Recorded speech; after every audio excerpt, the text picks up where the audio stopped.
आचारसंहिता ते चालू करू शकतात का?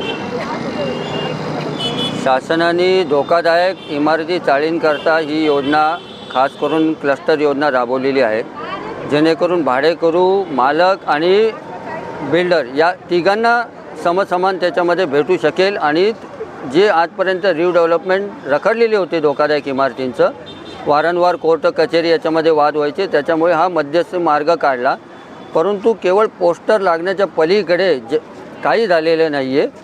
आता त्यांनी 41 ठिकाणी घोषणा केलेली आहे, 2 ठिकाणी सर्वे चालू केले, कोळशेवाडी आणि दत्तनगर. दत्तनगरमध्ये 1.5 महिन्यापासून त्यांचं सर्वेक्षण बंद आहे. वारंवार आम्ही त्यांना विनंती करतो की तुम्ही सर्वे चालू करा. सर्वेमध्ये अडथळे येत आहेत. त्यांनी 3 मिटिंगा घेतल्या मालकांबरोबर आणि ते सांगत आहेत की करतो. पोलीस संरक्षणामध्ये केवळ पत्र देण्याचं काम केलं महापालिकेने. आयुक्तांकडे आम्ही बैठक मागितली, आयुक्ताला कधी वाटलं नाही की बैठक द्यावी आणि प्रश्न सॉल्व करावा. वारंवार 3 तारखेला आम्ही माननीय मुख्यमंत्री एकनाथजी शिंदे साहेब यांनी कार्यक्रम होता शासन तुमच्या दारी, या कार्यक्रमाच्या वेळेला आम्ही त्यांना भेट घेतली आणि त्यांना सांगितलं की असं काय थांबलेलं आहे सर्वेक्षण. तर त्यांनी आम्हाला आश्वासन दिलेलं की पालकमंत्री यांच्यामार्फत तुमची बैठक लावतो, परंतु अद्याप ती बैठक झालेली नाही आहे. आम्हाला असं शंका येते की केवळ ही फसवेगिरी योजना तर नाही ना, खरोखर या सामान्य माणसाला यांना द्यायचं आहे का नाही. म्हणून आम्ही आमचं तोंड काळं केलं की मतदार हे राजा एकीकडे म्हणता आणि एकीकडे सामान्य माणूस आहे असं म्हणता, कॉमन मॅन CM म्हणतात. कॉमन मॅनची दुखणी काय आहेत ते CMला कदाचित विसर पडलेला असावा. काय हालत आहे आणि काय होतं, म्हणून आम्ही आज इथे आलेलो आहे. आणि यापुढे जर असं चालू राहिलं तर आम्ही माननीय मुख्यमंत्री यांच्या बंगल्यावर इथे निषेध करायला आम्ही मागे पुढे बघणार नाही. आणि यांनी जे म्हणतात की आचारसंहितेच्या अगोदर हा लॉन्च आहे प्रोग्रॅम. सर्वेक्षण थांबण्याचं मूळ कारण काय? सर्वेक्षणचं मूळ कारण जे मालक वर्ग आहे तो थांबवतो आहे.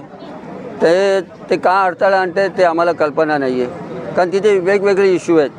काही लोक म्हणतात की तिथे यांनी केवळ इलेक्शनसाठी आणलेला आहे. तर इलेक्शनसाठी आणलेला आहे तर तो इलेक्शननंतर बंद पडेल ना, त्याला थांबवायची गरज काय. खरोखर जर तुमचं म्हणणं पितळ आहे मग त्याला ते बोंबाबोंब करायची गरज नाही ना. नाही, पण त्याच्या मालकांना बरोबर TDR भेटणार आहे, सगळं भेटणार आहे ना. विरोध म्हणजे असं का बरोबर महापालिकेला कसं आहे, कदाचित ते पॉलिटिकल इश्यू असेल. कदाचित ज्या ह्यांना त्या संस्थेला त्यांनी काम दिलेलं आहे सर्वेक्षणाचं, त्यांना पण जनजागृती करायचं काम दिलेलं आहे. 10 कोटीचं त्यांना टेंडर पास केलेलं आहे. त्यांनी अजून जनजागृती घेतलीच नाहीच का अजून? नाही घेतली. आमचं मुळात पहिलं म्हणणं होतं सर्वेक्षण सुरू करायच्या अगोदर जनतेची मीटिंग लावावी, पॅम्पलेट वाटावे, काय मिळणार आहे ते लोकांना सांगावं आणि मालकांना देखील सांगावं. पण हे उद्योग न करता त्यांनी डायरेक्ट सर्वेक्षण लावला.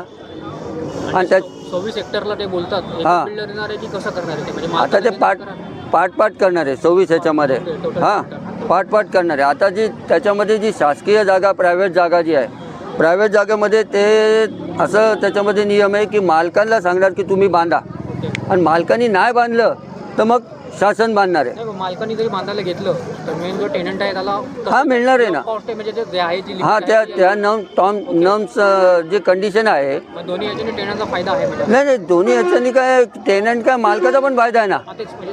आत्ता मुख्यमंत्र्यांकडे या कल्याण डोंबिवली क्षेत्रातल्या आर्किटेक्ट यांनी निवेदन दिलं की त्यांनी अजून एक FSI त्यांनी सँक्शन केलेलं आहे, म्हणजे अजून एक्स्ट्रा भेटला आहे. म्हणजे मालकाला मिळणार आहे एक्स्ट्रा, बिल्डरला मिळणार आहे, टेनंटचे तर तेवढीच राहणार आहे जी काय त्यांची स्क्वेअर फूट आहे. मग तुम्ही कशाला अडवणूक करता असं माझं म्हणणं आहे. अडचण कशासाठी आली? लोकप्रतिनिधी काय दिले का? लोकप्रतिनिधी झोपलेले आहेत ना. नाही लोकप्रतिनिधी सगळेच बेकार आहेत. मग तो सत्ताधारी असो नाही तर विरोधक असो. मागणी आहे का जाहीरनाम्यामध्ये डिक्लेअर केलं पाहिजे? नाही जाहीरनामा हा काहीच फायद्याचा नाही. आपले पंतप्रधानांनी अकाउंटमध्ये पैसे पाठवले, मला वाटतं कोणाला आले सांगा. सर्वांना हक्काचं घर सांगितले, कुठे आले, कोणाला भेटले सांगा. आमची जी मुंबई उच्च न्यायालयात याचिका आहे तिथे तर महापालिकेने लिहून दिले पंतप्रधान आवास योजना बंद पडली, खोटा ॲफिडेव्हिट सादर केलं. कुठे मग आहे ना चालू ती योजना आजही. आता आश्वासन दिलं का तुम्हाला? आता त्यांनी आश्वासनांची तर मालिका पूर्ण नेहमीच येतो. त्यांनी सांगितलं आहे की आम्ही DCPला पत्र लिहिणार, पोलीस संरक्षणामध्ये हे काम करतो असं त्यांनी आम्हाला आश्वासन दिलेलं आहे. तर बघू आता काय करतात ते. आश्वासन पूर्ण झालं, पुढची वाटचाल काय? नाही, पुढची वाटचाल तुम्हाला मगाशी सांगितली. पुढे निवडणुका आले की आम्ही काळी तोंड करून यांची इथे आंदोलन करणारच आहोत प्रत्येकाच्या ह्याच्यात. आम्ही CM साहेबांच्या बंगल्यावर देखील घुसायला आम्ही मागे पुढे बघणार नाही. किती बाधित आहेत तरी टोटल हायरे पट्ट्यामध्ये टोटल? बाधित भरपूर आहे ना. आत्ता जिथे एक इमारत पडली बरोबर. आदिनारायण कृपा, त्यांना देखील त्यांनी भोगवटादार पत्र महिन्याने दिलं, ते पण मागे लागलो. आता त्या भोगवटादार पत्र देऊन फायदा काय? अगरबत्ती ओवाळायची का? ती क्लस्टरमध्ये आहे. या पावसाळ्यात पण दुर्घटनाची शक्यता आहे. हां, मी त्यांना दाखवलं. आता एक महिला मी नेलं, 15,000 आहे त्यांचं इन्कम. ते कुठे जाणार? बाहेर जायचं म्हटलं तरी बाहेरचं परवडलं पाहिजे ना. तुम्ही फटाफट का नाही तुम्ही योजना राबवत आहे की नाही? ही जी आहे सर्वे करणारी माणसं, तिथे कसं आहे माहिती आहे का, तुम्ही कडे आणला, तुम्ही त्याला काम नाही दिलं तरी तुम्हाला पैसे देणं भाग आहे. या सर्वे करणारे येतात, तिथे बसतात, त्यांचं पेमेंट चालू आहे ना. महापालिका पेमेंट करणार आहे ना. पैसे कोणाचे गेले? जनतेचे गेले ना. म्हणजे तुम्हाला जे 10 कोटी का काय ते सँक्शन झाले, तुम्हाला 30 कोटी करायचे, तेव्हा तुम्ही काम चालू करा. हा माझा आरोप आहे पूर्णपणे. आणि कुठलंही काम आहे ना याच पद्धतीने महापालिका करून पैसे खाते. रिचचं नो ब्लॅक मनी. ब्लॅक मनी व्हाईट मनी कन्वर्ट होतो इलेक्शन बॉन्डप्रमाणे.